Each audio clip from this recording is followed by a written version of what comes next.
Sometimes don't go right. I don't know if y'all can hear me. If you can, this is like the fourth try. I'm sorry for getting notified and annoyed by me. I would be annoyed by me too. But I'm trying to get on here and do it live. So, hello, can you hear me, Ginger? I don't know if you've been getting notified. Please forgive me. I'm trying a new computer, so let's see if this works. Can you hear me? It says I have volume. Okay, yes, you can. I'm trying a new computer. Hello, Melissa. How are you? I'm glad you can hear me. Apparently, I went live a couple times and didn't even know. Kind of sucks when you don't know what you're doing. In every computer, the system is different when it connects to YouTube.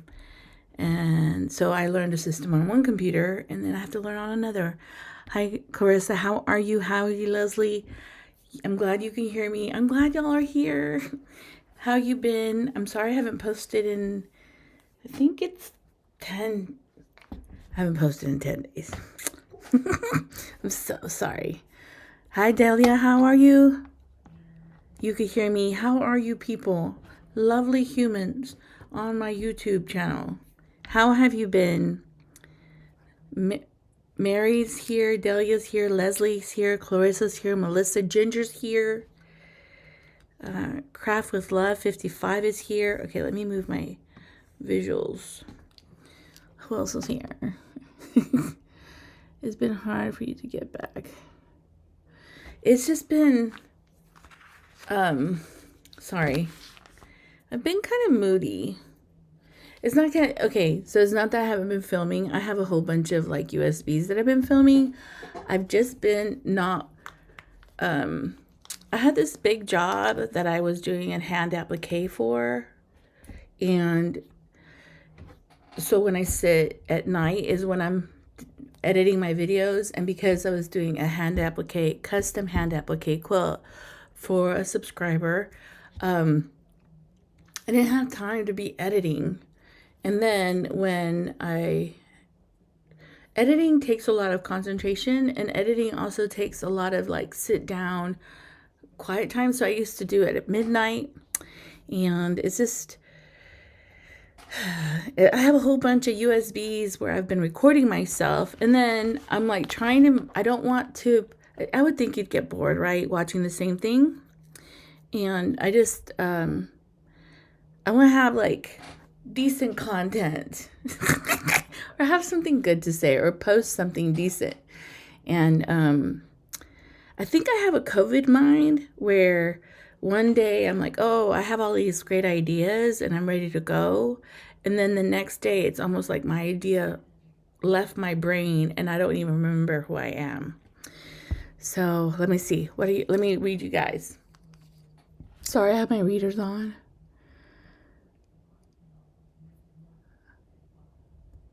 I hope you get her quilt done on the 14th. December, honestly, you want to hear my honest truth? For some reason, I think everybody thinks I'm really busy. And for a couple years, I was extremely busy. But I think because people thought I was so busy the other years, I wasn't given a lot of work. It's kind of weird. But just recently, I talked to one client. She goes, I thought you'd be like loaded. And I said, no, I got all my clients done. And it's almost like a downtime. And it's kind of weird when you have your own business. So when you have your own business, you love it when you're busy. But then sometimes it's a lot because you're the one doing everything. And then on the other end, you're kind of worried when you're not busy because you're like, okay, how am I going to get income? So you're kind of like, you're never satisfied sometimes, and not that. So I've kind of learned that when I'm not busy, it's maybe like God giving me a break so I could do my own thing or get my own projects done. So I ended up getting 4 of my own quilts quilted, and then I started getting busy again. So I just recently, a week or two, started getting really swamped. I also had a client who I had several of her quilts, but she wanted me to hold off so that work wasn't needing to be done.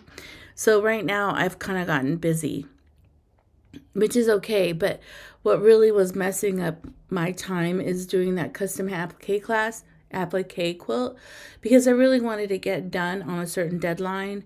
And now I don't have to worry about the deadline. So I'm good now. I'm a lot less pressured. I didn't know what I was doing when I took that job, but I'm learning. I mean, you learn a lot when you have your own business because you have to think, are certain jobs worth doing? Are certain jobs worth the time and the income? And sometimes I don't think about like stuff like that when I take a job. Well, I sometimes think, I think I'm boring. So, okay, I wanted to come up here. I wanted to know if you guys would like me to do, I was thinking of doing, because I'm so behind on videos, I was thinking of doing Vlogmas. Vlogmas is a big old thing here on YouTube, meaning I would post videos. I would try to post videos every day on YouTube, but I've never done it. And I really do spend a lot of time editing my videos. These videos would be less edited. They would be a little bit more personal. You'll get to kind of not just see my work days.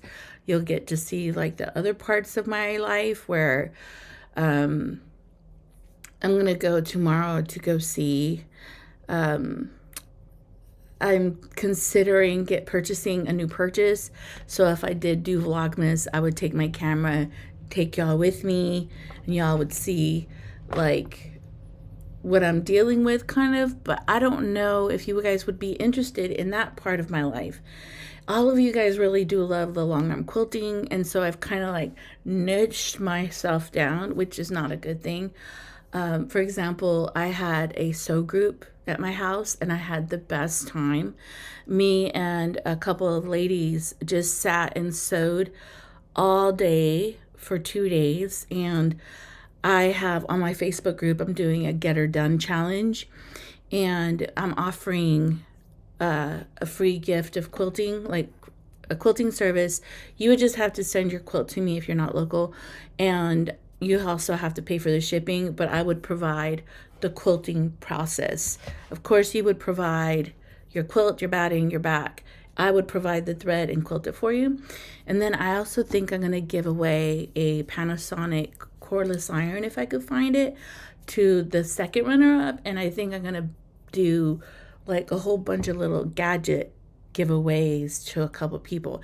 So I've had a really great turnout on my Facebook group. A whole bunch of wonderful subscribers literally joined my Facebook group, and now we're like grinding it out trying to do our projects. I ended up getting, because I'm doing this with the group, I ended up doing, because I had time to quilt my own quilts, I had like 5 quilts that need the hand binding and binding done.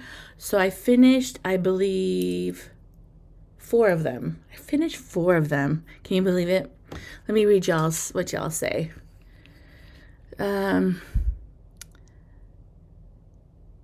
Yeah, I think, well, I'm glad you like watching me. I think I'm an idiot. I'd be tech savvy. I understand. I'm not that, once I learn something, I'm good at it. I'm very mechanical. So I love, like, I'm very mechanical on my long arm. I ended up taking the motor brushes off and spraying them down, and I was kind of freaking out because I thought maybe I messed my long arm up. I also changed the belt on my long arm. So I'm very mechanical. I'm very technical. I was talking to a friend of mine, when I was in high school, okay, the blessing of being poor, man. Y'all need to just like love being poor. I hated being a poor kid. I felt it was a disqualifier. I felt it was like not fair. I felt like life was hard for me. And I honestly think that being poor has really blessed my life now. Like years later, right? I see it. For example, in high school, I was so poor that I went to a high school that gave technical, like diesel mechanics or masonry or upholstery. And I did diesel mechanics for 2 years, my sophomore and junior year, I believe, or maybe 1 year. I think I did it for 2 years. And because I was poor, my teacher, Mr. Pacheco, allowed you to bring your car, and you were allowed to work on your car. So I ended up taking my engine apart, and I had my valve seals were smoking, so I would turn on my car and it'd smoke. like an explosion of smoke would come out. And the reason that was is because my valve seals were warped. And so I took my car apart and took it for them to reseal the I think the head. I think it's the head. I don't remember exactly. And because of that, being young and being poor, I am very mechanical. I'll tear stuff apart and I'll fix it. And so yeah, who would have thought? Not having money makes you very resourceful, and it makes you just push yourself.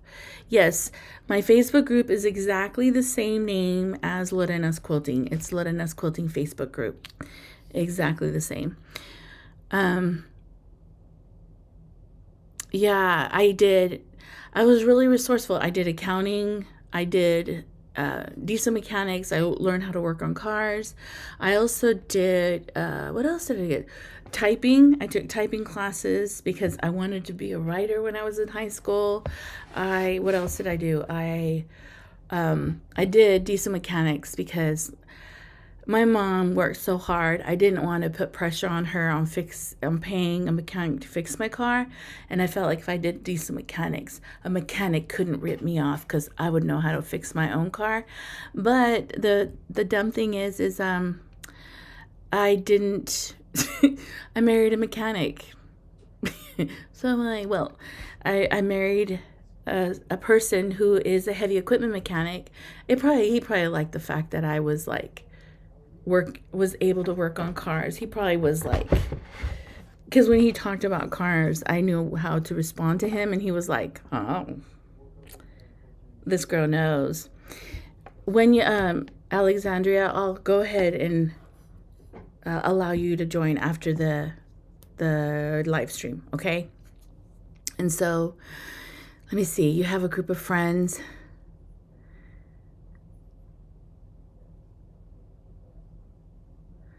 I had the best time hanging out with 3 wonderful ladies and sewing.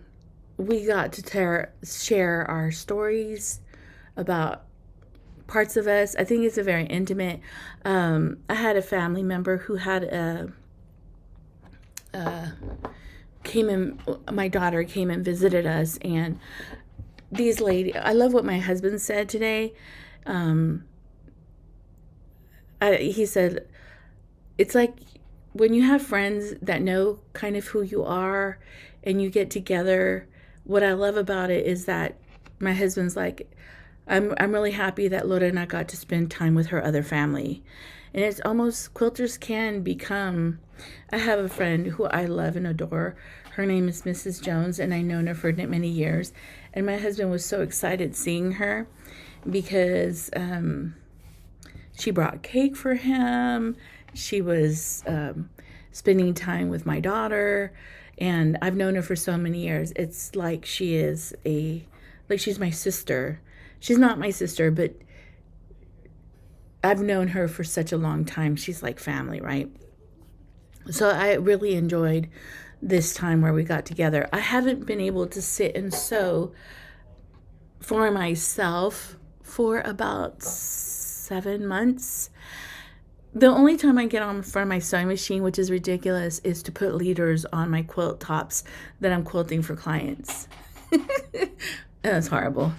But so it was nice sitting down and sewing and enjoying my life and just sewing. It was such a treat. I wanted to do a video on the products that I bought at the Houston Quilt Show, and I just haven't been able to edit videos. So I decided, you know what, just do a live stream, and then I I hope, okay, I'm going to pray for me, consider me. I'm thinking of doing Vlogmas and filming clips of my life and then editing them in a clip form and then posting it so that you guys can kind of see a little bit more of what I'm doing. I don't know.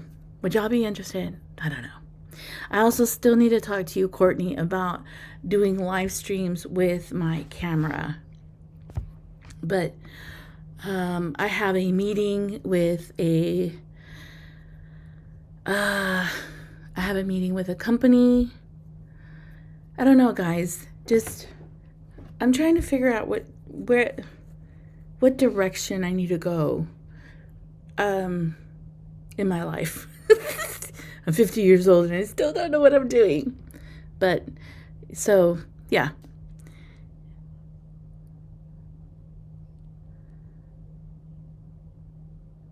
Yes. I love my quilt guild. I used to have a lot of love for my quilt guild. I just wish they weren't so cliquish. I also wish that how can I say this? That I wasn't taken advantage of by certain people. Because that kind of like jades you, you know what I mean? It kind of changes who you are. And I'm kind of been changed.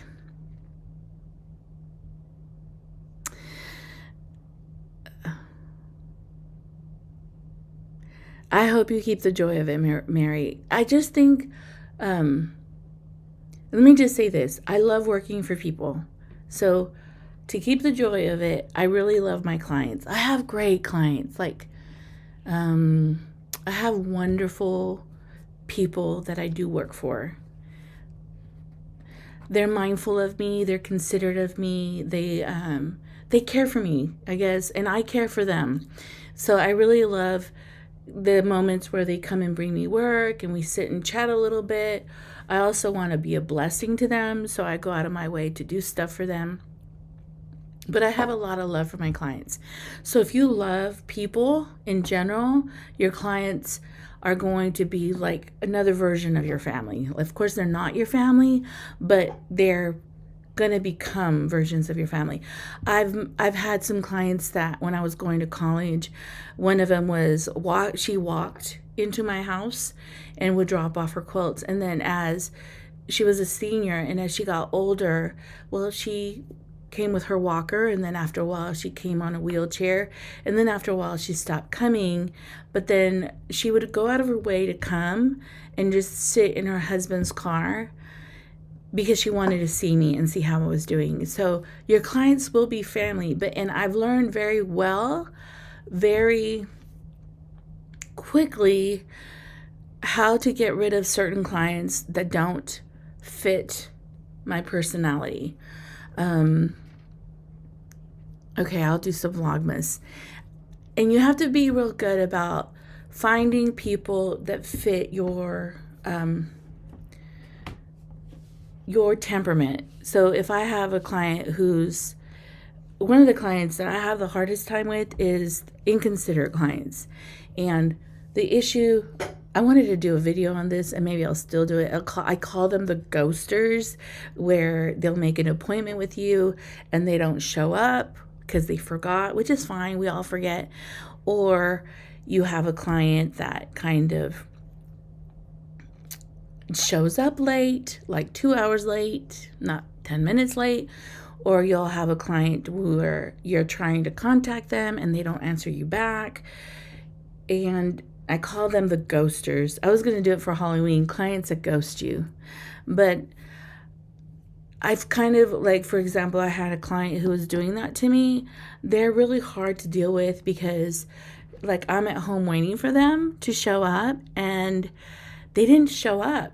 And so then they call me the next day or 3 days later and say, hey, I'm going to come right now. And then they don't come. Well, I'm not there.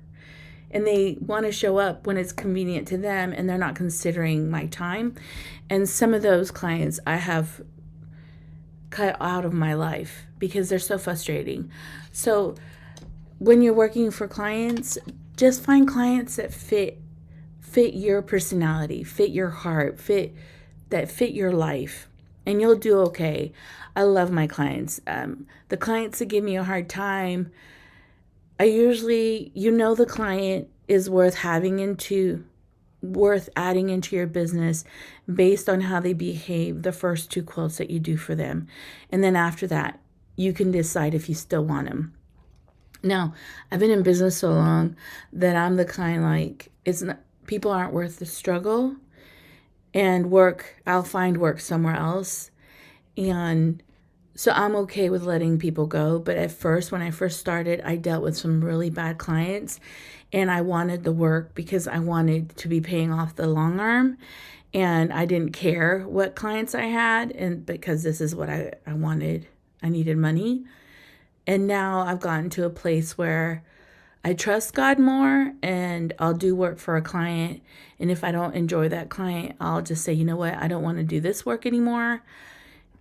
And I surrender the client and ask God to bring me other people. But it's usually on the first or second time that I meet some clients is where I make decisions. Hold on, let me read some of y'all's. Vlogmas.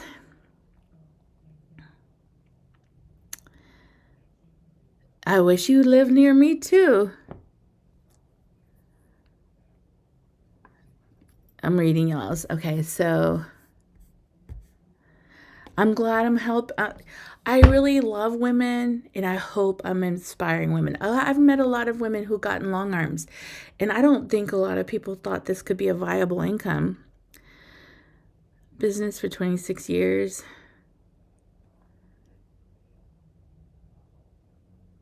Yeah. I just think like someone said, I would never do what you do. And I understand that. But I've had clients, I've known clients for years, and it's not even about them bringing me work anymore. It's like, hey, I haven't seen you. How you been? Where you been? How your kids? How your family? Or it's more about that.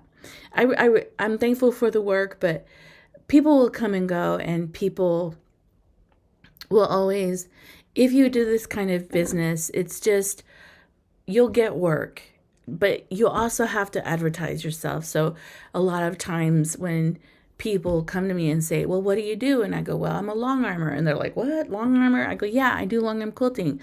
The way you could see what I do is I have a YouTube channel. Come check out my channel. Like recently people are asking me, well, what else do you do? And I go, well, I do lasering now. And, everybody shares who they are by what they do sometimes. And so, yeah, I'm a nurse, or I'm a doctor, or I'm a lawyer. You could do that also with your business. Like, I'm a long armor, I do embroidery. And people get really interested in it. And then they're like, you know what? I have a grandma who quilts. You know what? Do you have a card? I'll give her your number. But I also do believe in God ordained clients, where God brings you clients that God wants you to pray for. God wants you to just meet, I really do feel that the people that I have are God sent people. And it's not just about the work. It's about, like, maybe they need prayer, maybe they need encouragement, maybe I need to learn something from them. Maybe, I guess, I feel like my life is a little bit more about ministry, not about money. And so, yeah, it's your business, and you do it how you want. And I love being busy, but I also sometimes, I'm artsy. I also sometimes want, like, to do something creative. And I think that's why the laser's been such a blessing to me. Because, like, for example, I created an applique quilt, and this quilt was, a friend sent me a quilt that her grandmother made, and there's no pattern. And I love challenges, and so I went and I made a laser. I lasered these squares to where I could somehow transfer the design that's on the quilt top and transfer it onto a transfer paper, and then from transfer paper, transfer that into a white piece of fabric and design it. I love that challenge. And then from that design process, going and turning those pieces into fabric, textile flowers, ribbon, and hand appliquing it. I love that. Now, the applique took a lot of hours. The challenge of it took a lot of brain work, trying to figure out and play. But I guess when you're quilting quilts for clients, you're working for a person, but there's also that creativity where, like, that's why I love quilts that are messed up. Someone said, well, aren't you being rude sharing your clients' messed up quilts? I don't think so. I think for me, when I quilt that quilt, because my quilts sometimes are jacked up, and I don't hide it, some of my quilts I had to pleat. I'm not ashamed of it. It's just fabric, nothing in this field. Now, guild members may not think the same. Award-winning quilters may not have the same opinion, but crap. I just made a quilt for my granddaughter to enjoy. It's not that deep for me sometimes. And I'm sure most of the people I'm quilting their quilts for, they're not doing it so that they can have it as a showpiece. And they're doing it because they love someone and they want to share a version of themselves and have that family enjoy it. It's not, so if I am working on a quilt that's really hard, I am so satisfied when I fixed it. I am so happy that that quilt is square, that, I don't know, I'm so happy with myself, sadly. What a shallow life. Just so happy with myself that I found a solution for it. And so if you're that kind of person that you're just like, you like problem solving, and you like, even with clients who are difficult, you have to find a way to problem solve human behavior. Like, it's not personal. Like, I literally had people on YouTube make nasty comments to me, and it could feel personal. But the truth is, it's not my fault they're bitter. It's not my fault that their husband left them, and maybe they're mad at me because they think my life is perfect and life isn't fair for them. It's not personal, right? It's what they're dealing with. And so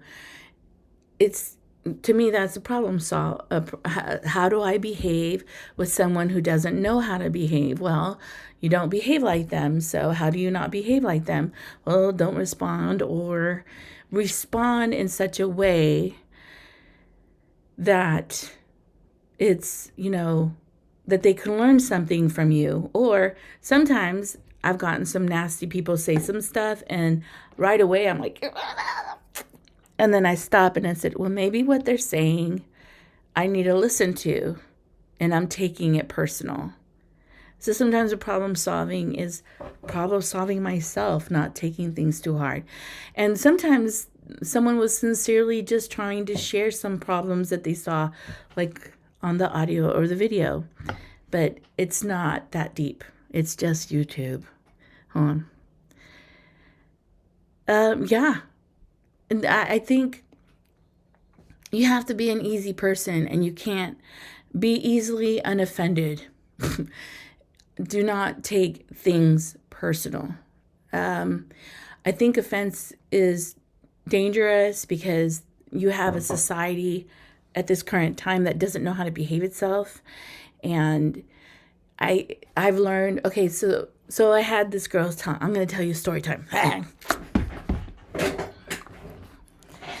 had this lady come up to me. Let me see.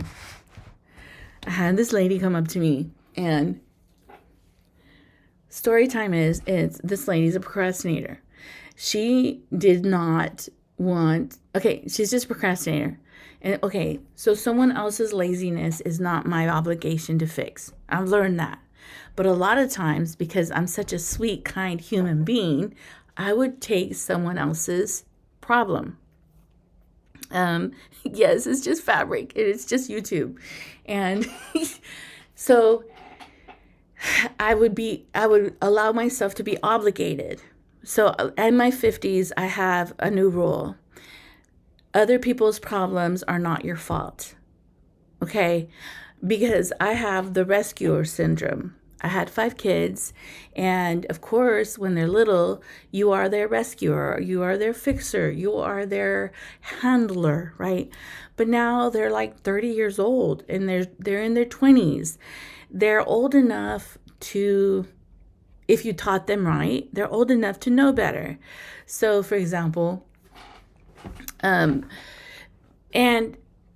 I don't want to be what do I call them? An enabler parent. I want my kids to learn the way I had to learn, that sometimes struggling is a good thing. So anyway, I had a client, she procrastinated, right? And this is how quickly you could just handle things. This client asked me, hey, can you do this for me? And it was on a Sunday. And in me, I'm like, yes, I'll do it. I'll do anything for you. I'll do anything for anybody. I won't sell my soul, but I'll pretty much do as much as I can to please you. Because that's who I genuinely am.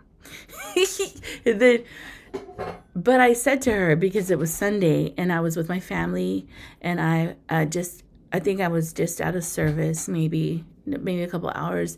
And so I have a lot going on. And the Saturday and Friday, I had a couple family things going on, and I didn't sleep for 48 hours. I think I only had 2 hours sleep in those 48 hours. And what I'm sharing with you, something wonderful happened in those 48 hours. But I didn't sleep, so I was exhausted. And then, we had the next day, I had to deal with a lot that's going on. So I told this person, yes, I will help you. And I said, but can I call you tomorrow? All right. Now, this client is a micromanager. And she's a micromanager, and I hate micromanagers, because micromanagers want to manage your time, but they're not right with their time. And they are on top of you, which I understand.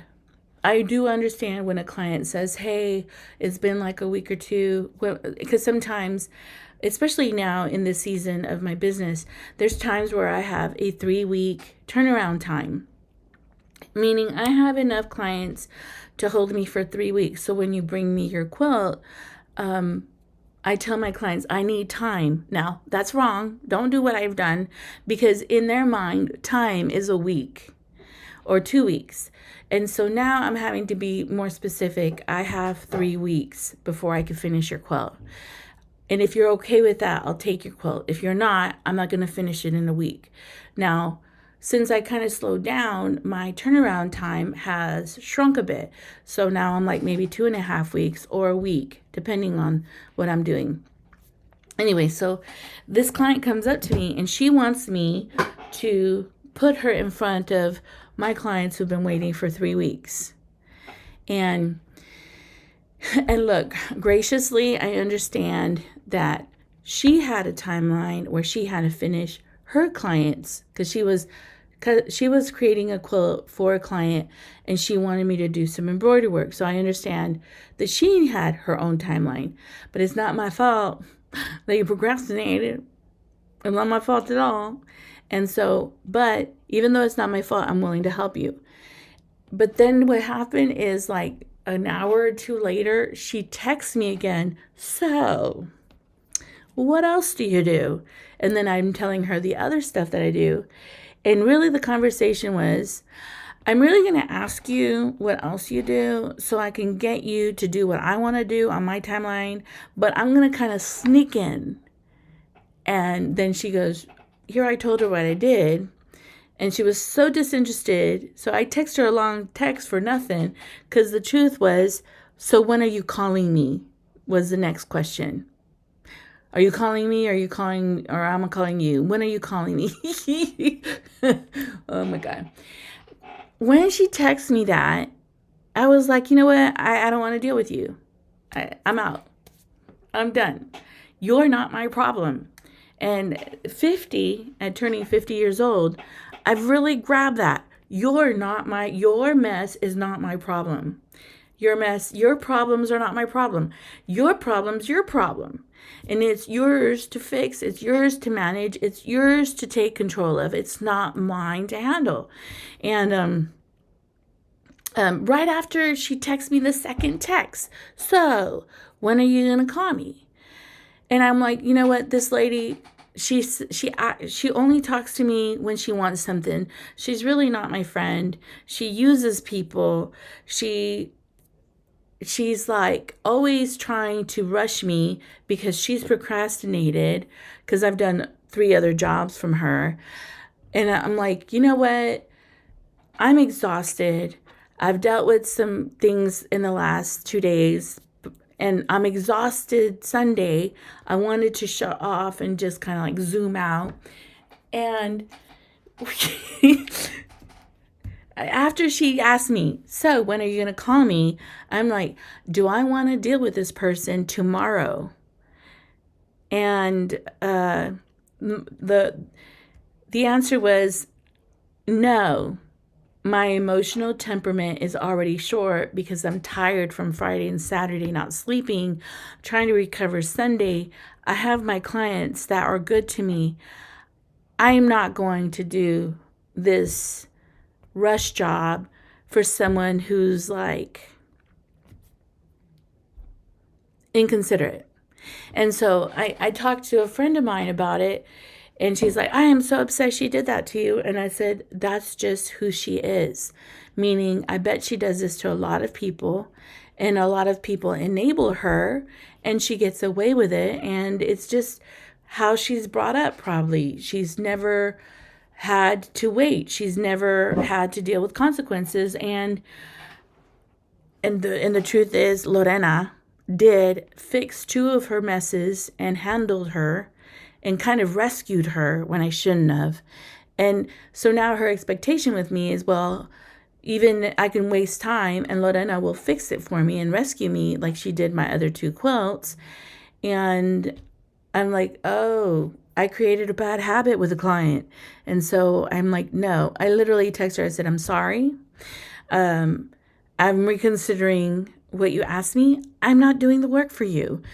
Go find someone else. Because anyone else, if she was to have it taken to an embroidery place, they would want a week or 2 to get it done. And I really have learned that you're not just because you procrastinated and didn't get this handled 3 weeks ago. She literally wants it for Christmas. Like, she wanted me to embroider it within the week she dropped it off. And she didn't care about my clients who are being, someone said she's being entitled or inconsiderate, who are being considerate.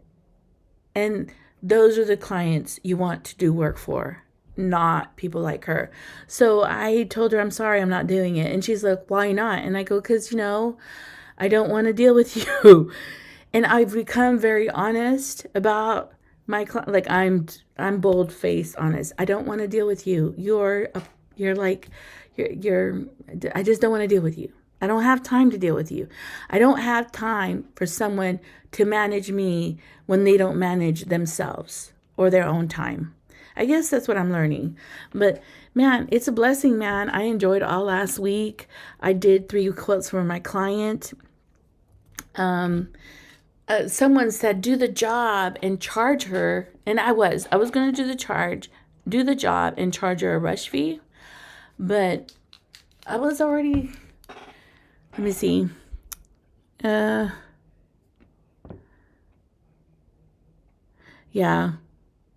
But honestly, you can't, when you go into a job like that, they're not, like she was already frustrating me and like, oh my God, this is how she behaves. I'm going to have to deal with her all this week. And sometimes, okay, clients like her, I'll literally finish the job so I can shut them up and get them out of my face. But that's not fair. They literally got their way. And they didn't deserve to get their way.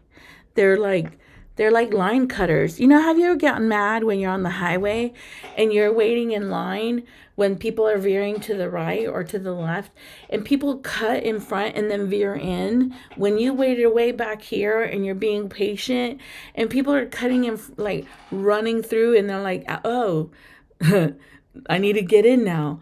I get so mad at those people because it's like, you're a line cutter. But it's dumb how with clients, I don't see it that way. Today I see it that way, but when you start managing that, I think I enjoy my work a lot better when I'm just like, nope, you're not worth the hassle, because no amount of money is worth dealing with you. And you kind of get that way as you get along. People's money is not worth dealing with their behavior. I don't want to make money like that. That's my little, yeah. Let me see.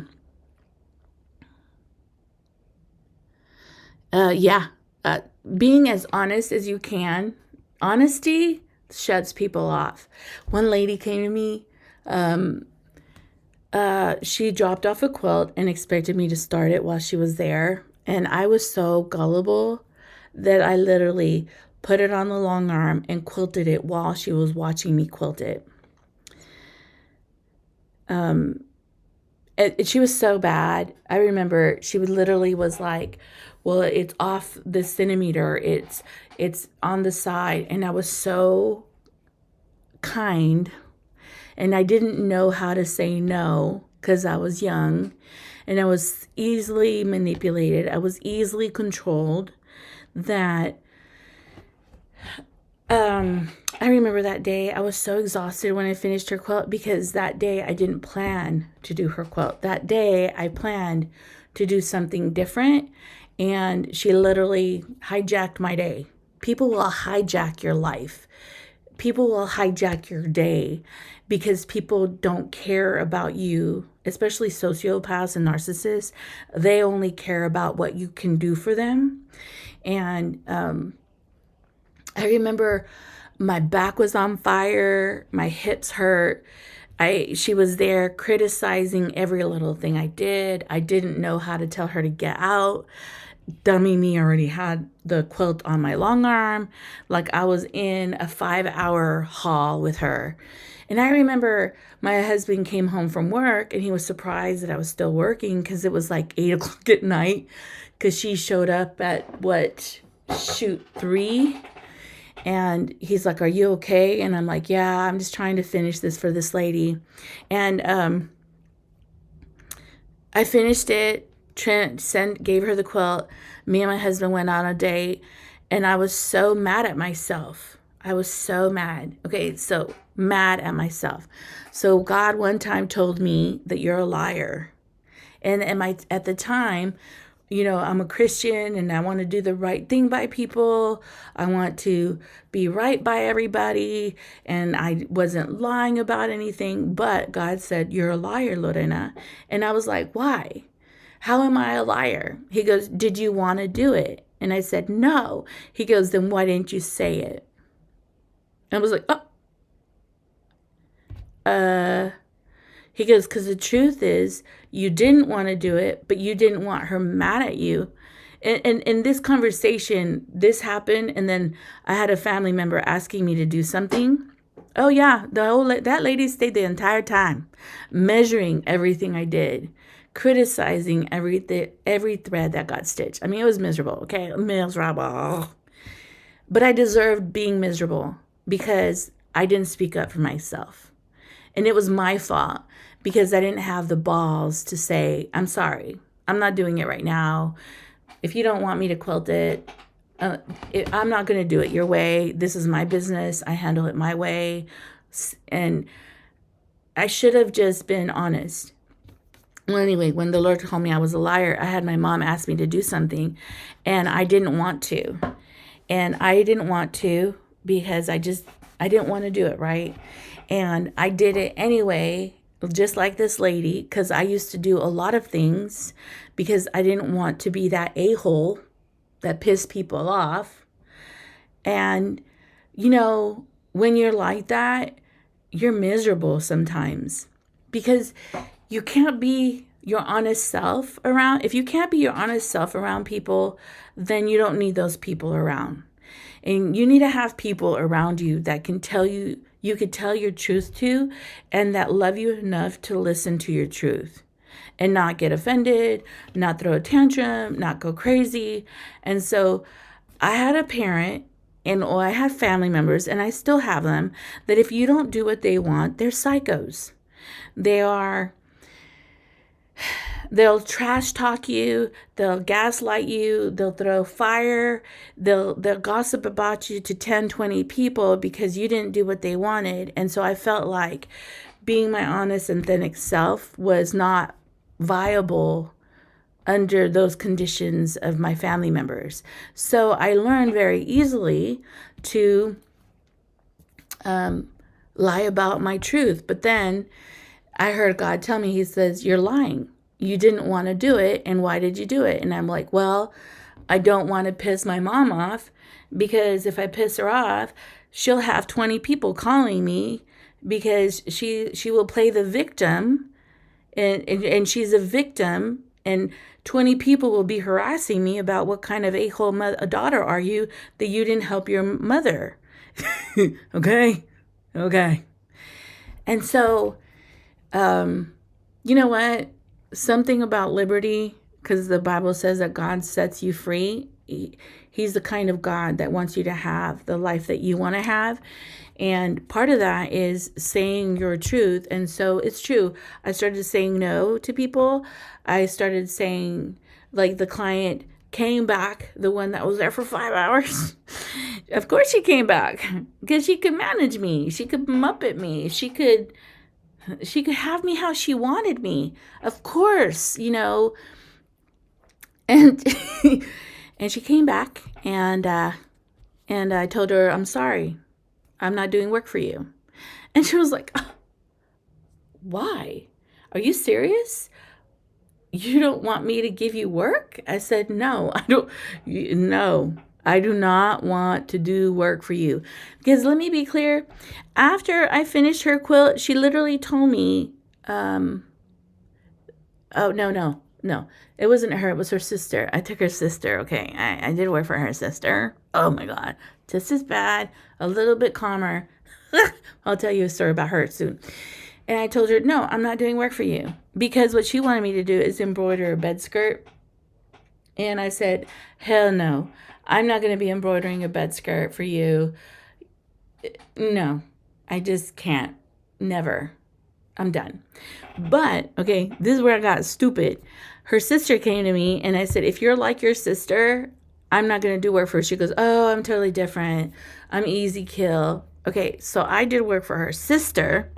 And I try to tell my clients every variable that could go wrong in quilting. Every variable. For example, I had a quilt pattern that quilted a line and then it went back on the line, so it was double stitched. And I told her, because you're using variegated thread, when the thread goes back and it comes back again, the thread's going to be a different color. There's no way I can match it. Because what was it? It was a Baptist fan. It was a Baptist fan pattern. Went down, went, and then went back, went down, went, and went back. Okay, that was a pattern. I told her, just to know, the thread is going to repeat itself on the line. And she goes, it's fine, I don't care. Well, when she got the quilt, this is her sister. The sister, she's like, I don't like it. And I said, I don't care if you don't like it. I already told you what could happen. There's no way I can match, variegated thread, this variegated color blue to the blue of, there's no way. And that's not a fair request, I told her. And I said, but I let you know. She goes, well, I'm going to unstitch it. And I go, you can do whatever you want, but let me be clear. I'm not fixing it after you ruin it. Your son is not going to care. And she's like, well, I'm unstitching it. I said, that's fine. But you're paying me, or I'm keeping the quilt, or, you can unstitch it, but you're still paying me. I let you know. So when you have clients, tell them everything that could go wrong, because once they know, they can't renege on you. Anyway, then the lady accused me of stealing her plastic bag. Yeah. So be honest as you can be. And people can't play games with you. So like the lady with the embroidery, I said, no, I don't have time. Go find someone else. I wanted to work for you, but now that you're trying to micromanage me when I said tomorrow we'll talk, no, I'm not talking to you. And you know, the truth is she didn't trust me. She didn't trust that when I said, yes, I will do it, that yes, I would call her. But the issue is she wanted me to call her when she wanted to drop off the quilt when she wanted to get it done when she wanted. And so the whole process was about what she wanted, not considering my life in any way. It was all about her. And I think sometimes you'll deal with sociopaths or narcissists or just selfish people. Anyway, her friend was like, I can't believe she's behaving that way. And I said, you know what? She's probably had a lot of people manage her. People behave the way they behave because it benefits them. And it benefits her. And so people are selfish, and it's because it benefits them. I had a guy who would yell at his mother. He would literally go like crybaby yelling at his mother, and his mother would give him whatever he wanted. So him throwing tantrums as a 20-year-old or 30-year-old man benefited him because mom taught him that, well, when you throw a fit, mom will shut you up by giving you what you want. And so some people's behavior, they behave that way because it benefits them. Now, when I used to throw a tantrum and act like a psychopath with my mom, she'd lose her mind. No, she would not tolerate me behaving that way. But when I started telling my family members no, I realized that they didn't value my heart, that they didn't value my identity, that they didn't, when I would say, no, I don't want to do that, and they would get mad and get frustrated, then I was like, man, these people they just care about like themselves, and they're not regarding like you or your person. But anyway, I had a best friend. She's like, well, I really don't want to go with you. And I said, you can tell me no. She goes, then you're not going to be mad at me tomorrow? And I said, no. You could tell me you don't want to go, and I'm okay with it. You could tell me your truth. And I think real friends and real relationships, you should be able to speak the truth of your heart and be honest. Yeah. And so I lost a lot of people. A lot of people left. I guess they didn't like this. They didn't like this conversation. They didn't like Lorena talking about a boss. I literally had 100 people watching, and now there's only 11. Hey, you 11. Y'all are you're holding strong. All right. I'm so sorry. Say your truth. Say no. Maybe that's the message y'all needed to hear. And honestly, in business, I think it's the best thing I've done. Not taking work I don't want to work on. I think it's the best thing. You know why? Because it set me free. Let me see. She needed a plastic bag so badly that you needed to steal it. Yes, I stole her bag. I stole her bag. She said I threw it away. She accused me of, and I just like, I don't know what you're talking about, because my clients, when they drop off their stuff, I have it all in bins now. And whatever is in that bin is what comes out of the bin. And literally, my clients get every scrap of fabric. Like, I'm not that interested in, like, I throw away, like, the trash fabric, because I think that's not, one of the 11. Hi, Cox. How are you? No, 11. Like, I had 100 people here, and now they're all gone. Like, damn. She's like being mean. Must have been a real good bag. People will just, I don't even think it was a bag. I think that in her mind, people just don't understand when you're trying to clarify things. They just don't get it. But anyway, I think I did another quote for her. No. Yeah, I did another quote for her. At the time, I was a sucker for it, man. Work was work. I wanted work. I was desperate for work.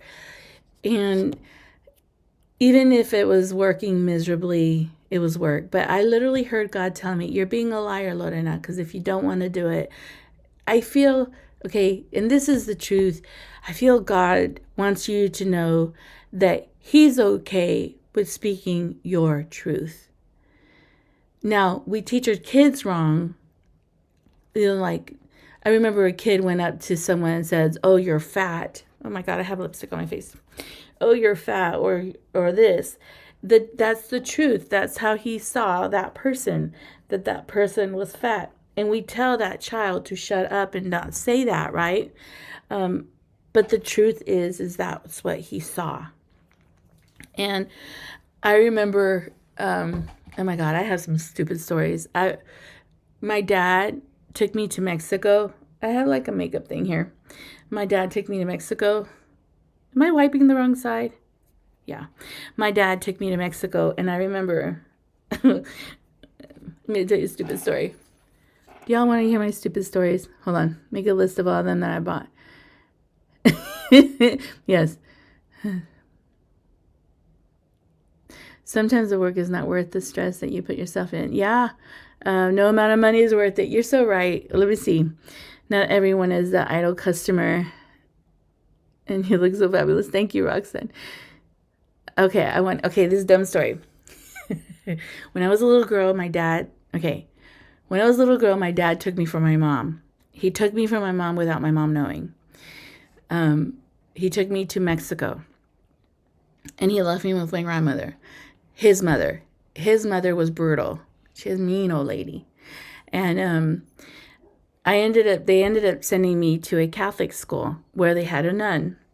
And I was 5 years old at the time when they had the nun. And, okay, I love this version of myself because I think that's how we're supposed to always be. Who we were as a child is who we should be as adults. Of course, with kindness and love and gentleness, but being honest and sincere and loving. No, Lily, you're not coming in. And so anyway, I hated the nurse. When I went to that school, I didn't know how to speak Spanish. And so the nun was really mean to me. And so I hated the school because first of all, I didn't understand the language. And second of all, the nun was vicious. As a matter of fact, I remember she made me kneel down on some pencils and she hit my hands with rulers. Seriously. Okay. So I left. I would skip school. I would go skip, and I would hear the bells of the school, and I would go walking on the outskirts of the little town. It was called Charcas in Mexico. Charcas, San Luis Potosí. And I would go to Charcas. I was in Charcas, and there's this little town, and I would walk. The weirdest thing is there was this homeless man who would walk with me, and he would always take care of me, and I would give him my torta. My grandma would make me tortas, like sandwiches, a torta. It's a sandwich that my grandma would make me. So when I went to school, so I would give it to this homeless man. But it's weird. It's like he took care of me and hung out with me. And I remember one time the homeless man said to me, the bell is ringing. And so when the bell would ring, after everybody would leave, I would kind of go in with the crowd of kids leaving the school and act like I went to school. All right. So my mean grandma, my dad's mother, the nun came to the school, to my grandma's house. And my grandma, Doña Petra, like at the time in the Mexican culture, a nun is a very important figure in that Mexican culture being a nun in a Catholic church, it's like a very prestigious position. It's a very holy position, okay? And so the nun, I guess she recognized that I wasn't going to school. And so she went to tell my grandma, your granddaughter's not coming. And so I walk in and the nun is talking to my grandma, and I'm walking in as if I was in class, okay? And so the nun says she hasn't been coming. And my grandma said to me, Lorena, have you not been going to school? I said, no, I haven't gone to school for 9 days. And the nun goes, no, she hasn't gone to school for 3 days. Okay? The nun was lying. And my grandma goes, the nun said you didn't go to school for 3 days. And I said, the nun is lying. I went to school for 9 days. And my grandma goes, well, I'm going to hit you for not going to school for 3 days. I go, no, that lying nun, I didn't go to school for 9 days, and she's still lying. And I said, and if you're going to hit me, you're going to hit me for 9 days, because I don't want that nun to come back and say that I didn't come another 6 days. So you're going to hit me for 9 days. And the nun was sitting there so mad at me, because the fact that the nun didn't recognize that I was gone 9 days said something about the nun, that she wasn't doing her job. And my grandma said, shut up. And she would speak in Spanish to me, cállate la boca. And she would cuss me out. And she would cuss me out, chingada niña. And that's what she would say to me. Effing child. Shut the F up. The nun's not lying. And I said, no, the nun is a liar, because I haven't been there 9 days. It's 9 days. So if you're going to hit me for the 9. Okay. I love her. When I think about that little girl in me, more valuable to me was being honest than lying to not get hit. So I told my grandma, if you're going to hit me, you better hit me for 9 days, because that nun's going to hell because she's a liar. And my grandma was like, shut up. And I'm saying this in front of my grandma and my nun. And that nun. Well, after that, my dad moved me out of my grandma's house, because I think my grandma was so mad at me because I embarrassed her in front of her community and in front of the nun. But I remember my dad one time saying, my grandma was yelling at me and she was cussing me out in Spanish, and she was screaming at me, and I was upstairs and my dad was upstairs laying in the bed, and my dad said, why don't you answer her? And I said, I'm not answering her until she respects me. And I think that child, that's who we're supposed to be, like that person that just that says the honest truth, and the truth is more important than the consequence that truth comes from. And so, but as a child, I learned to lie about things, like lie about how I really felt about people, lie about how I felt about a situation, lie about,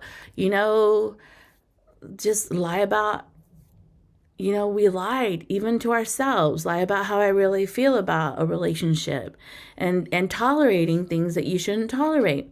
So when I became a Christian and he started working on me about stuff, he started working on like, hey, I want you to be honest. And to be honest, being honest has set me free from really bad relationships, really bad people who wanted to take advantage of my kindness. And I met a friend recently. Okay, let me tell you how much we could lie ourselves. Okay, there was a friend of mine. Her husband, she divorced her husband. I don't know. We play games. We have a society that plays games. So she divorced her husband. She left him. She's gone. She's divorced. Well, he died recently. He died several months ago. Well, when he was dying, he says, well, you're my wife. And he told the nurse, that's my wife. Well, this lady said, yes. Well, we're still married. We're still married. And I said, you're not married. You've been divorced, right? You're divorced. She goes, we're still married. Well, then what happened is his children started fighting for her assets, for her financial assets, which they were her assets because now they're divorced and their assets were separated. He didn't have very many assets. But because she was saying, well, we're married, the children thought that they could tap into her assets and take half of her money, half of her house, half of her income. And I said, if I were you, sister, I would shut the hell up, because you saying that you're married to him, now you go into community property, and that means because he doesn't have a will, they could get half of your money. So either decide if you're divorced or decide if you're married. Because if you decide that you're married, which you're not, because you're really divorced, then these consequences will come.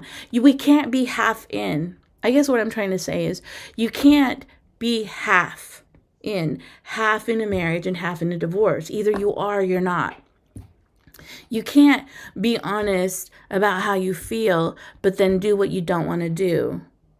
And the truth is, and y'all can do whatever the heck you want, but I've learned that this is something, like, I've had to learn this for myself. Like, do I really want to do that job? For example, I was doing a job that I was like doing it with frustration, and I was doing it with frustration because I kind of got conned into it. I kind of got tied into it. Because I love this person and she was real sweet and real kind, she was asking me to do something that normally I would not do for her, for anyone. But because I liked her, because she was so sweet, I kind of gave in. But then when I was doing it, I was grumbling like, oh, why am I doing this? Why did I let myself get into this? And then I said, you know what, Lorena, the truth is you don't want to do this. Don't do it. It's okay if you don't do it. Well, then I'm not going to get mad at her. She's relying on me and I'm going to hurt her feelings. And that's where we kind of like lose who we are. Or I've lost who I am because I cared about what other people thought more than what I thought about how I felt. And so I literally just recently talked to her and I said, I don't want to do this no more. I've gone as far as I want. I did it because I care for you, but at this point, I'm finished, and I'm not going to do one more thing for it. And I hope you're okay with that, and I hope it works out. And the sweetest thing is she was like, I love you, Lorena. I appreciate what you've done. I wish you would have been honest with me over here. Me too. I wish I would have been honest with her too over here. I would have never gotten there. But I didn't want to hurt her feelings, and that's dumb. But I remember telling my grandma, and my dad, I remember him laughing at me about my grandma. I go, I'm not going to answer her until she respects me. And I think if you have that childhood truth and honesty and just really walk that way, God, no one, and people are scared of you when you're honest. As a matter of fact, I was talking to a business company and I went to go buy a car. And the guy was trying to manipulate me. Well, you need to sign this paper. I go, I don't need to do nothing. You take care of me or I'm out of here. I'm not signing no paper so you can manipulate me. You're not going to intimidate me. I'm 50 years old. This is going to be my 5th car if I buy it. I go do your damn job and get me a car that I could afford at the price I want and the interest I want. And if you can't do that, there's like 10 more car dealerships that I can go to. Like, come on. And the guy almost like, at the time, he realized like, oh, this lady, there's no games. I went to another car dealership. I said, what's the interest rate? And they lied to me. And they said it was 5%, 6%. Those suckers were really charging me 18% interest rate on that car payment. And then I called him back. He called me. He goes, hey, you didn't buy the car? I go, no, I'm not going to buy the car because you're a bunch of liars. You're literally lying to me. I looked at the paperwork. I looked at the interest rate. Y'all lied. I go, why would I buy a car from a whole bunch of liars? The guy couldn't backpedal far enough because I was freaking the hell out of him because for the first time, and I go, what kind of con artist are you? I think I need to report y'all. I need to report you to the police department or to the CDC. I need to report y'all for ripping people off. Because can you imagine if I was 15 years old or 18 years old or 20 years old and I was desperate for a car and someone got me screwed into a car with an 18% interest rate? Like, it's just a con job. But anyway, I don't know. They're my dumb. I think about. Yeah. I really do. I want to go. I guess in me, there's these lessons I've learned. And I'm willing, and it's sad, okay? It's not sad, but it is sad. The only person you're going to live with is yourself, you know?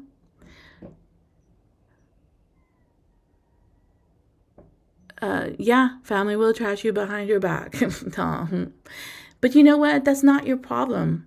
Rejection is not your problem. When people reject you because they can't handle you being honest, that is not your fault and it's not your problem. And you know, the funny thing is I've had a lot of people hate me. I'm surprised people love me on YouTube. I've had so many people turn their back on me. But guess what? They get to watch me on YouTube. And they do watch me on YouTube. And they get to see, like, God, I think the best version of yourself is when you're your authentic self. The best version of yourself is when you are who you want to be, not who your husband wants you to be, not who your mom wants you to be, not who your job wants you to be, but who you authentically want to be. And you can't really flourish when you're around a whole bunch of weeds.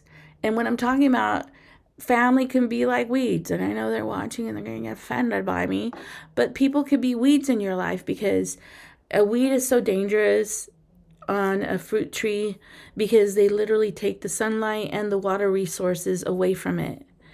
And sometimes you can't flourish around people who want you to be who they want you to be.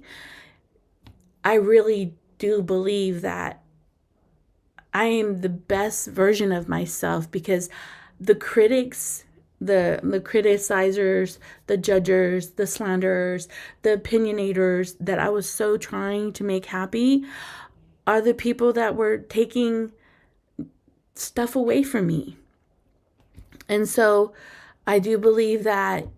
I love that. I think about that little girl that was like, that nurse is a lie. That nun is a liar. That I honestly think that it pissed my grandma off so bad that she told my dad, you need to take her back. I'm not tending to her. And the blessing is, me being honest probably set me free from that wicked grandma who didn't know how to behave with me. And I ended up being with the sweet, my dad was dating this woman. Her name is Lulu. And I don't know. She was the most loving, kindest person I knew. And I don't know. She's not here no more. I called her Mama Lulu. I treated her like my mom. She was like a mother to me.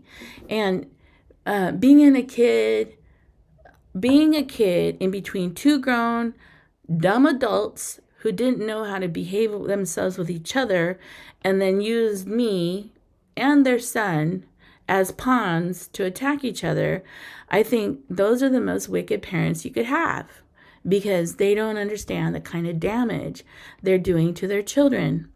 And my dad, my real father, did not care if he was breaking my heart by taking me away from my mom. And my mom didn't care if she was breaking me and my brother's heart by her taking me away from my father. And I understand that. I understand the situation I was born into, but dang, I think about it like, wow, people can be messy, and you could make messes with people that are innocent. And yeah, so I'm so thankful for.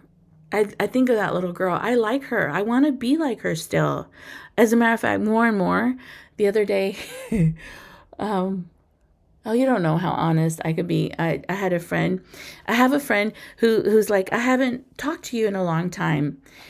Okay, and this friend, she has shunned me because I would go knock on her door, and she purposely ignores my door when I knocked on her door. And I said, shut up. You're going to say that I don't go looking for you? I go, you're the one standing on the other side of the door, not opening. You're the one that doesn't want to be my friend. Don't be a fake person. And she goes, I knew you were going to be bold. And I go, what do you want me to be? You want me to be a liar like you and a two-face? Oh, hell. The lady kind of freaked out. She goes, well, I got to go now. I go, I thought so. See you later. It's a blessing, man, when you can just be as honest and straight to people. It scares the hell out of them because it shocks them because they just can't play games with you no more. And there's times where I would just listen to her and let her be a liar to me. And because I loved her so much, and I just didn't want to believe that this lady was playing games with my heart. And after a while, you just get to be tired of people playing with you. And I think 50 years, well, really my 40s is when I started becoming as honest as I am. As a matter of fact, the other lady who was telling me, well, I'm married to him. He said we were married when he was dying. I said, but you're divorced. You've been divorced for 10 years. She goes, well, I told my pastor that we were married. I go, your pastor thinks you're an idiot because you're a liar. And then she goes, well, I told the lawyer that we were divorced and married, and the lawyer told me not to say that we're married. I go, yeah, because the lawyer wants you to not be lying. You're not married anymore. You're divorced. I know you love him, and maybe you regret the fact that you divorced him.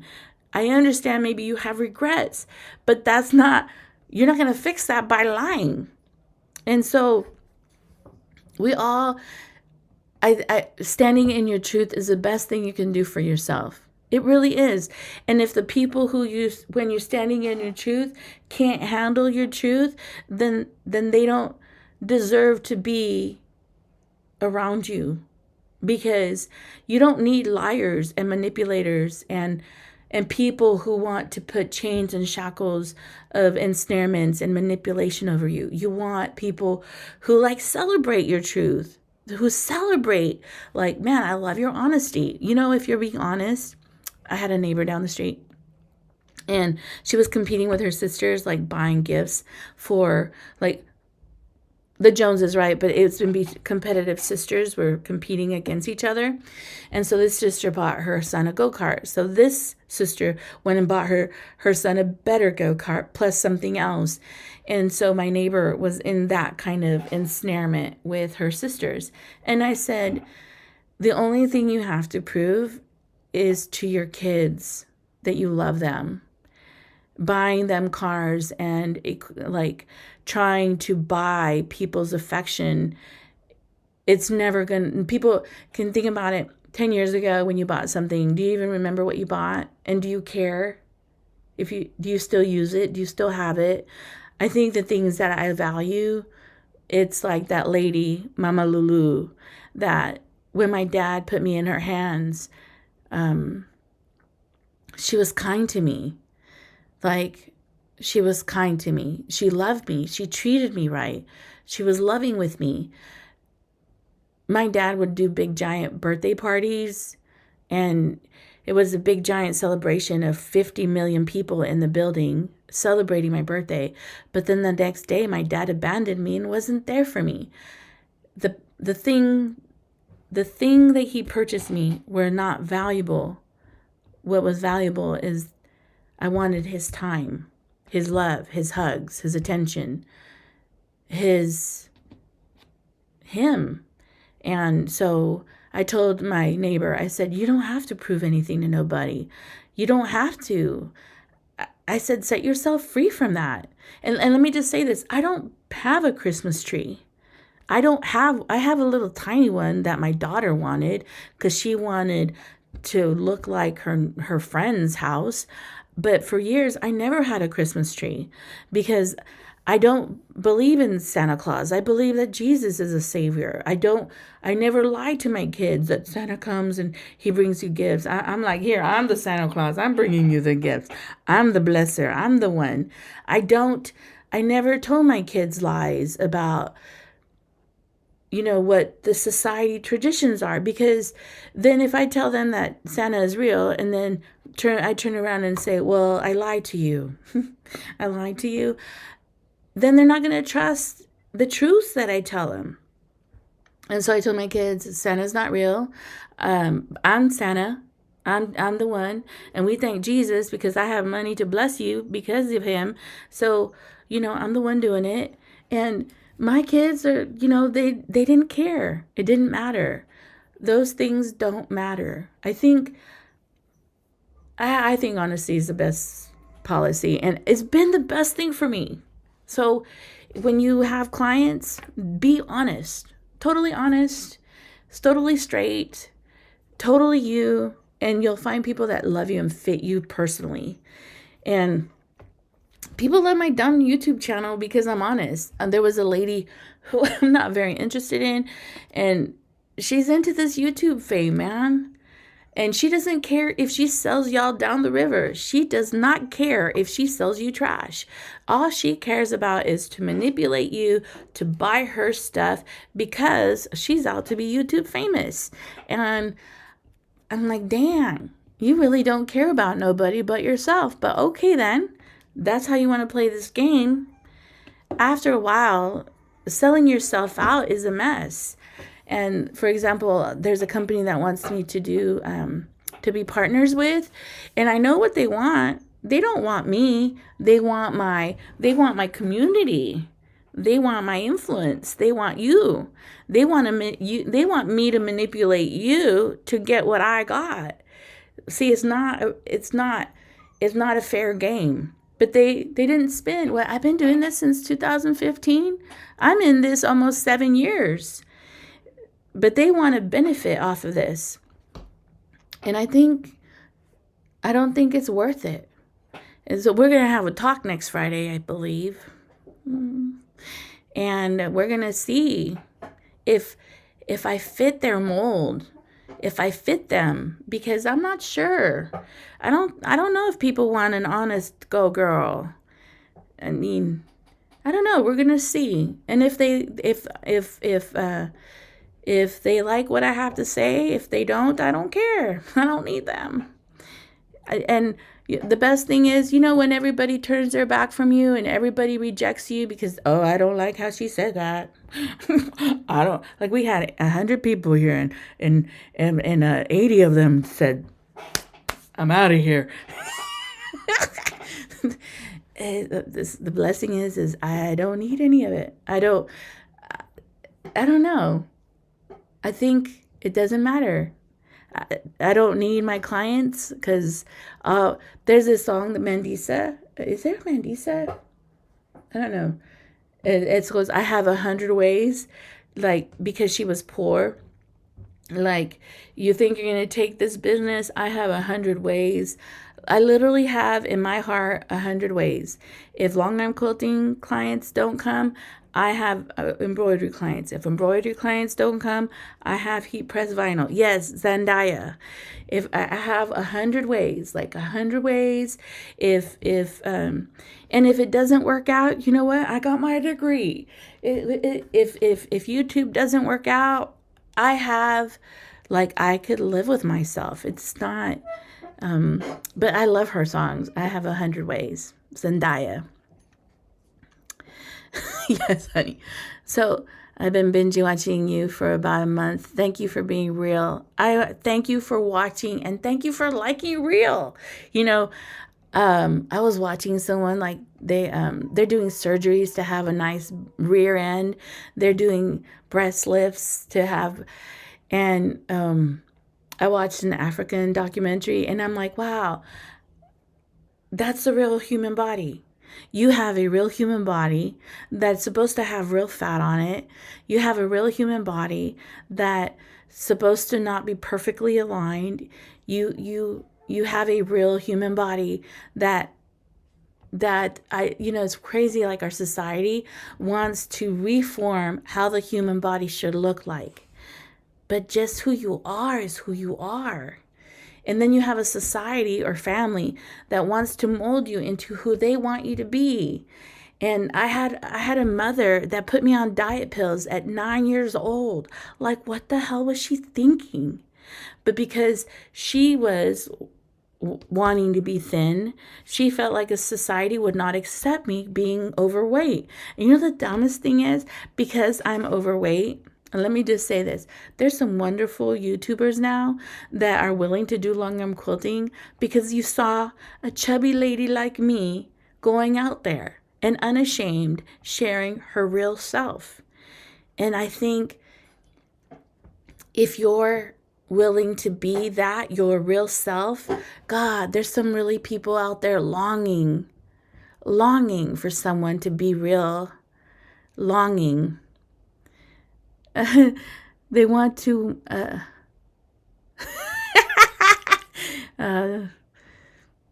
it's okay. Hold on, let me read some of y'all's. Y'all are funny.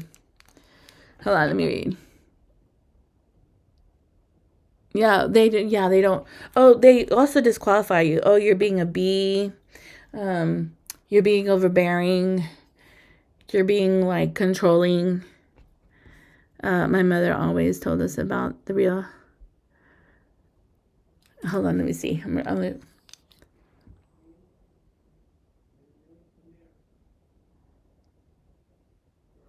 Hello, Kathy.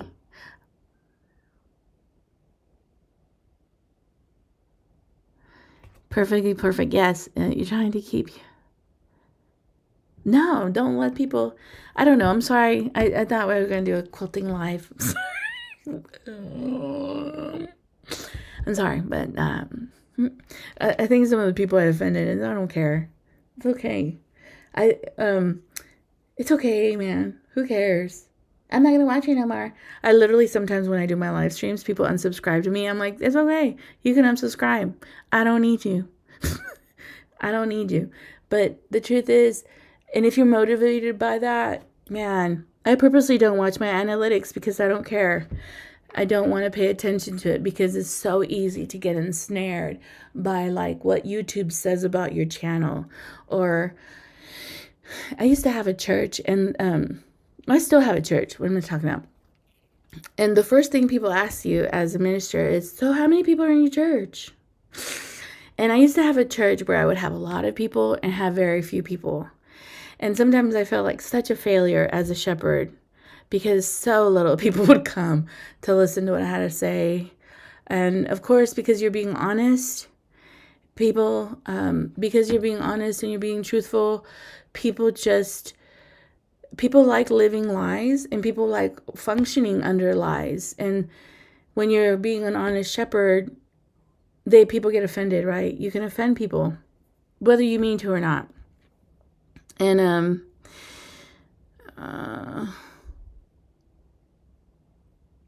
I'm sorry. So I was talking about Christmas. Do y'all celebrate Christmas? I celebrate Christmas in a very different way. I love my family. I enjoy my family. We do have a family dinner. We do buy gifts for everybody, for each one.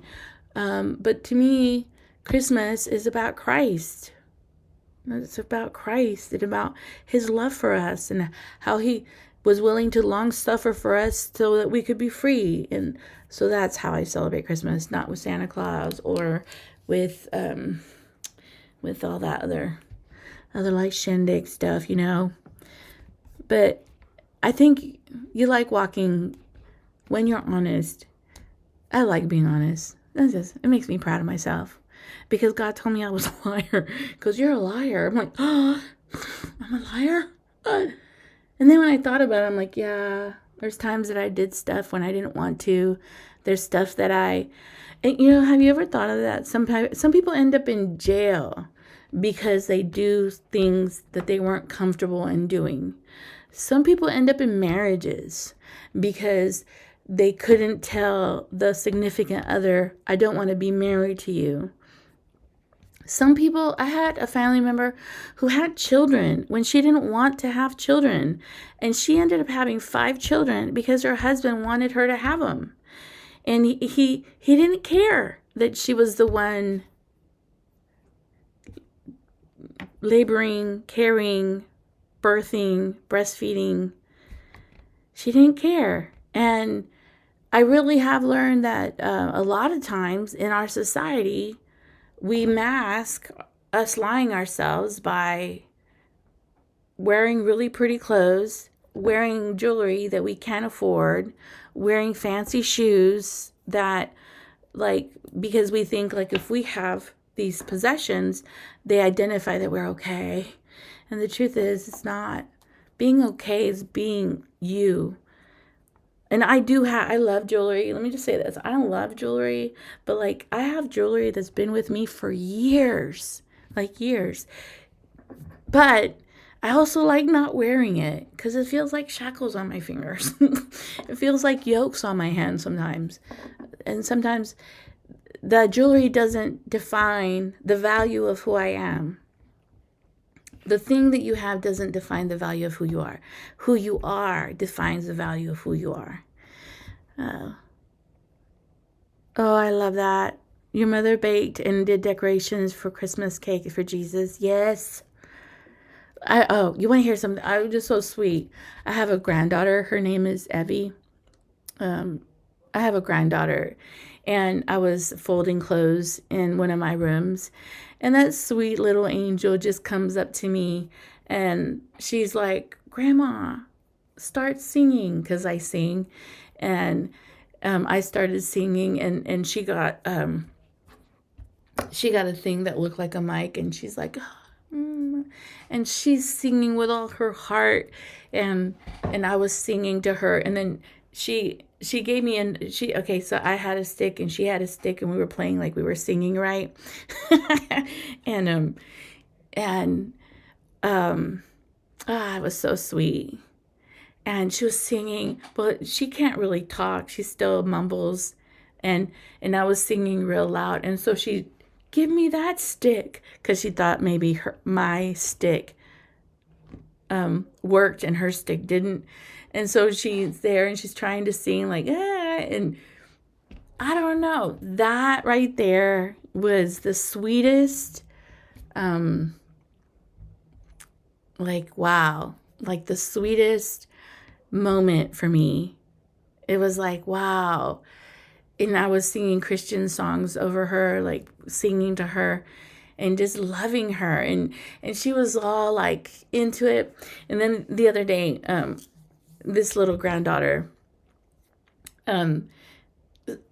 she has a lot of family. Okay. So she has like a lot of brothers and sisters, and her mom and her dad and her brother was at her, and her sister. And she literally goes, "Shush, shush." And she points at all of them. "Shush." And she goes, "Da, da, da, da, da, da." I was like, oh my God, that is real. Like, all you shut up. You're not going to control me. Y'all, I'll be quiet.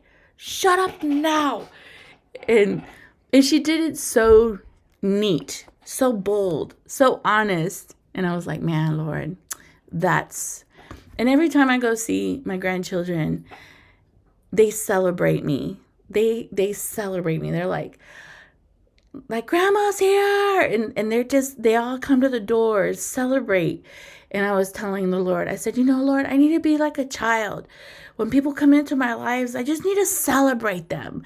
I just need to like rejoice that I got to see them. I need to like just love them. And just like celebrate your family that's coming to visit you for Christmas. I used to hate Christmas because I used to hate dealing with my family. I was like, oh, here come the critics. Oh, here comes the games. Oh, here comes the like. I used to hate holidays. I still am holiday jaded. Some of you are like, I really am, because of my childhood, because of my young adulthood. And, but man, when I see my granddaughter, like celebrating me when I come in the room, I'm like, you know what, Lord, I really want to celebrate my kids. I want to celebrate the family that's in front of me. This little sweet baby girl angel is telling me, this is how you do it. It's like, celebrate people. celebrate the moment. But you should have seen her. Her and I were there singing Christian songs, and it was just so, so sweet. Like, man. And so, yeah, today I was like, where is she? I want to sing with her. I want to play with her. I don't know. I think celebrate your family. I know it's Christmas and it's a tradition, but celebrate make traditions celebrating the people that you sincerely love, and tell them, I love you. I appreciate you. You're important to me. Wouldn't that be something Christ would want you to do? And it's not about Santa Claus. It's about what Jesus did.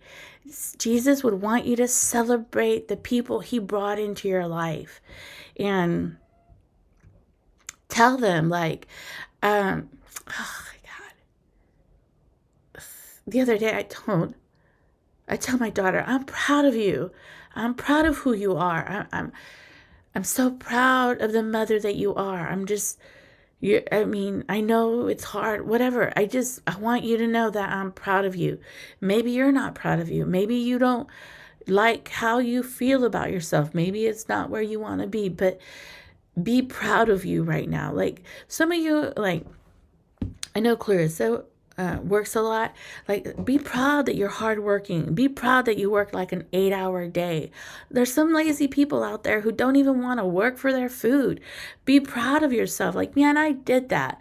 I was a champion out there. Like, some lady was criticizing me. I ended up with COVID, and she was making fun of me to someone else about me getting sick. And I found out, like, wow, you're not a real friend. And she was like trying to catch me on a lie, and she thought that I was going to backpedal, like lie to her about something that I don't need to lie to nobody about nothing. And anyway, I said to her, I'm a champion. I'm a warrior. I'm a child of God. Like, I made it through COVID, and I'm still going to make it through whatever problem the devil sits in front of me. I'm going to have a victory. I'm victorious. I go, this isn't my first rodeo, lady. I go, you think this destroyed me? You don't know. I'm like Zendisa. I have 100 ways. I have 100 ways of getting my butt up. Sometimes I crawl on my knees and I put my weight on one foot and I lift up the other, and I use the chair to lift myself up. Or sometimes I just get my butt up faster than fast. Sometimes I jump up. I guess what I'm trying to say is, like, just celebrate yourself. If no one celebrates you, you celebrate you. If your husband doesn't see you, you see you. If your children don't appreciate what you have to offer, God, you have something great to offer. Like, celebrate yourself. Because, man, Jesus celebrates us. When he literally gave me grandchildren to run to the door and say, she's here, she's here. That makes me so happy. And I want to mimic that. That's something beautiful to mimic. You haven't worked since? Well, I know you were a hardworking lady. I guess God's giving you rest, Ma. I know you were hardworking. You were working a lot of time, hours. I guess what I'm trying to say is, like, celebrate your vacation. I was telling a friend of mine, she was struggling, and I said, well, maybe God heard your prayers from all those years working, and he just wants you to rest. Maybe God is just wanting you to, like, recover. I had a friend who had, she's had back pain, and I'm praying for her. And she got a new orthopedic doctor to help her. And she's so excited. She came all excited because he's really helping her. And I just saw her, like, enjoying her life because she's not in excruciating pain. Yes, the truth always offends. But be honest. It's better that people get offended than you waste years of your life dealing with liars. I had some friends that were liars, deceivers. And I literally wasted 20 years. No, not 20 years. Well, pretty close. Maybe 15 years of my life catering, serving, helping. And you know what I found out is, like, they were behind my back, disqualifying me, trashing me, using me. mocking me, rolling their eyes at me behind my back. And I was like, I can't. I think back, like, God, all those years, I just love them. All those years. And it doesn't matter. I did my part. I did my part for them. But I'm also now, I'm picking my friends differently. I'm being a little bit more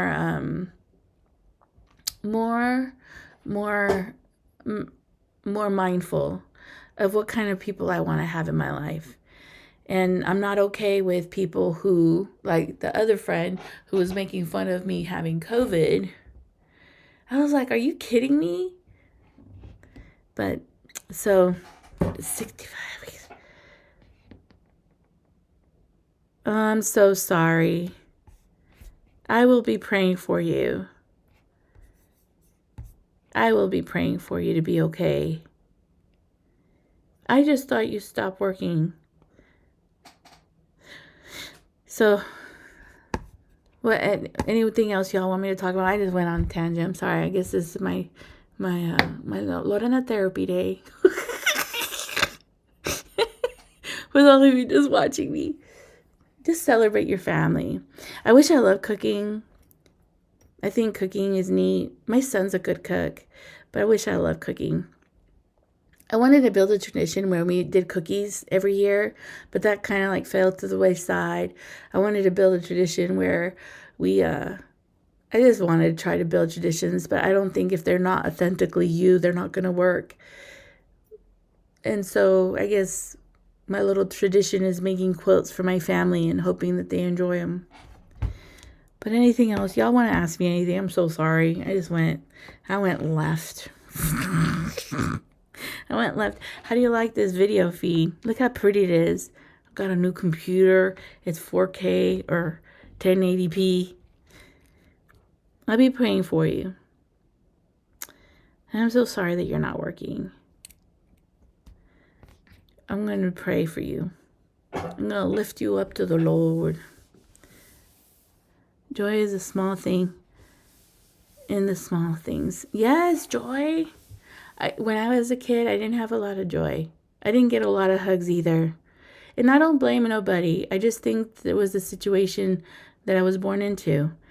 And I am so thankful for it, though. It makes me appreciate, like, my grandkids. It makes me appreciate my kids.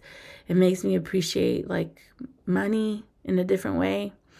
It makes me just be thankful. Let's see. But I'm going to try to do Vlogmas. And I will try to add some quilting in there. I promise I won't do what I just did today. Totally went into a total different. I don't know. Don't feel obligated to buy people stuff that you can't afford. What's my other tangent? Don't go crazy spending, indebting yourself.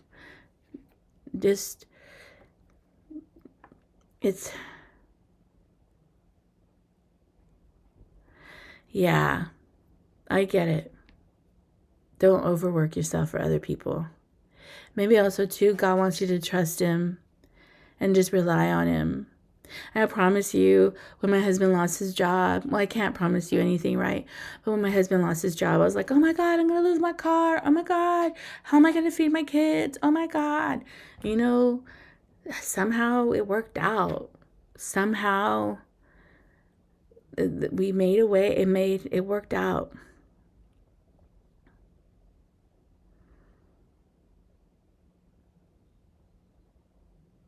Yeah.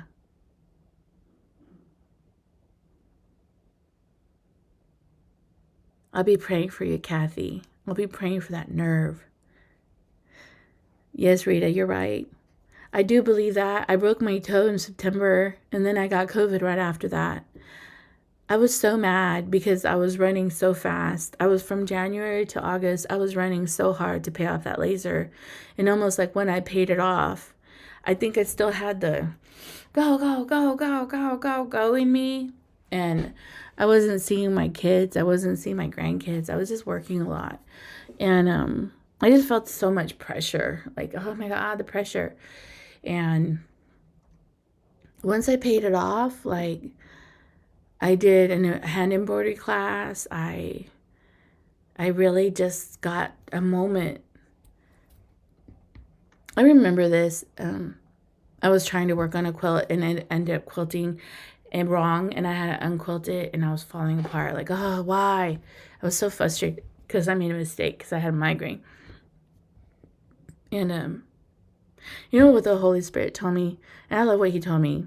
He says, the most important thing in your life is just to love me. And I was just like, so simple, right? But in my heart, the most important thing to do is to make money so I could pay my bills. Or the most important thing to do is to get that quilt done for my client so my client is happy. But he literally said the most important thing to do is just to love me. Because the truth is, if I die tomorrow, the one that's going to take me to heaven is the Holy Spirit. Or he's going to take me to Jesus. Like, the most important thing is just to love the Lord. And if I love the Lord, everything else gets in line. Everything else gets in line. And I don't know, I've had to learn that.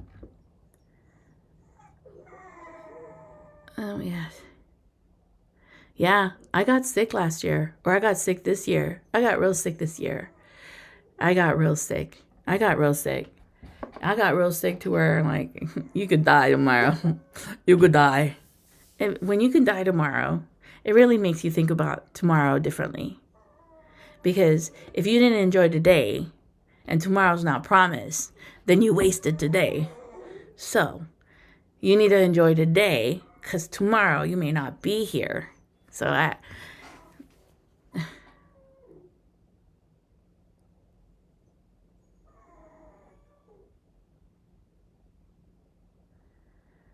going to pray for you. I get it.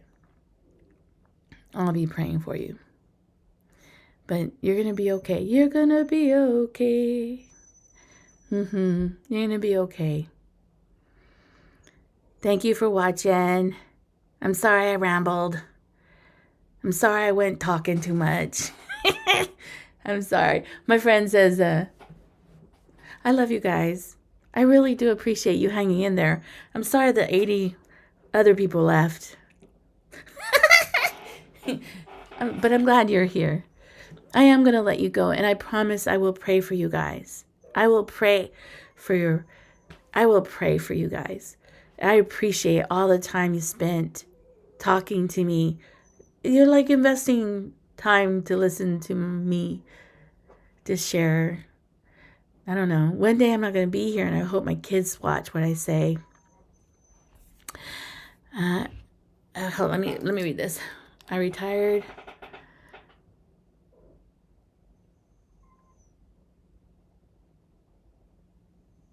Yeah, nothing's worth your health. I'm glad you're doing okay, Rita.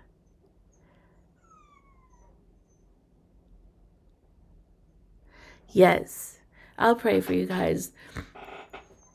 I started a church and he paid all the bills, so all the bills are paid. You're going to be okay, all of you. I'm going to be praying and bringing you up before the Lord. He loves you despite what I pray for. He has plans for you. He's a good planner. He thinks ahead. What I've learned from the Lord is that he loves you more than anyone else can love you. He loves you. He loves you. And take it from someone who was a mess, who was filthy, who was in a hole, who was dying, who was suicidal. Take it from someone like her. I don't know. And I even say, if he could love me, he can love anybody, because I was a mess. So,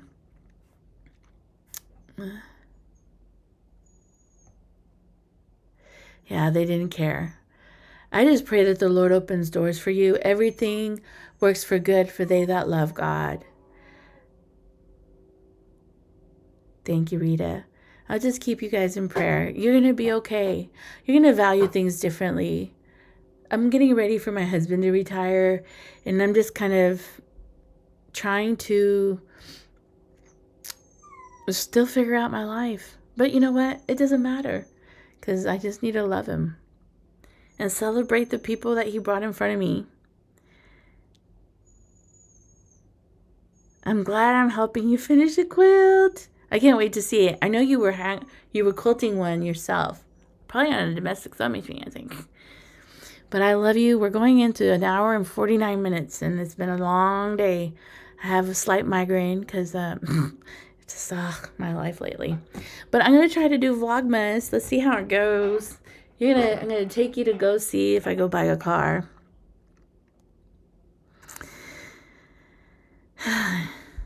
Yes, I need to let it all out. I think,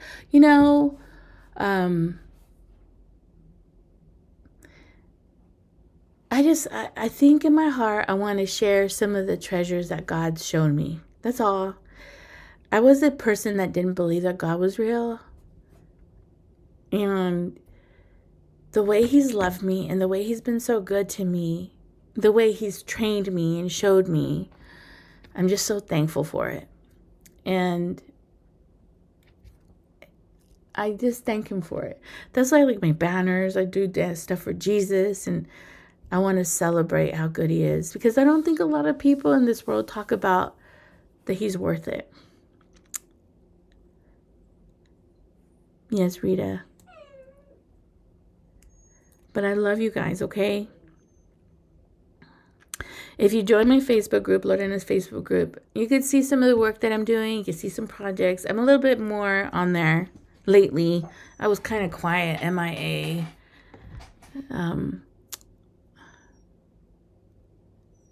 Of what you can make with your laser. Okay, Ginger, just let me know.